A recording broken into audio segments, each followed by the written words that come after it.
quick.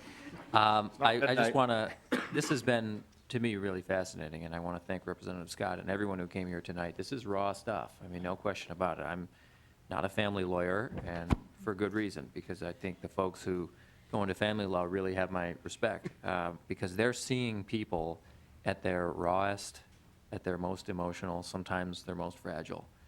And that's very different than most other lawyers, certainly my law practice, and I bet Representative Wardlow's and others in this room as well. So hats off to the folks who do this for a living. And it's difficult stuff, and for those of you who have been through the system, hats off to you for coming in here and expressing your viewpoints. One quick observation and then a couple quick questions. I heard a couple testifiers mention that there was a current presumption against physical custody, a joint physical custody.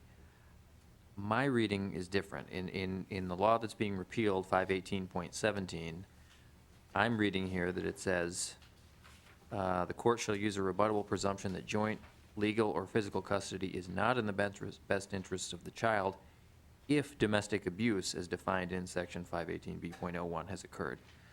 What I'm reading, and someone can correct me if I'm wrong, is there's no presumption, legal presumption against joint physical custody unless this circumstance exists, unless there's domestic abuse. Am I missing that?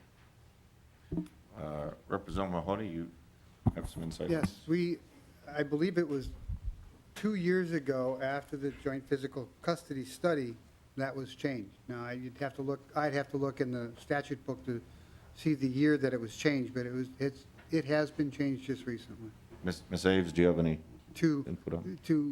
taking away that presumption.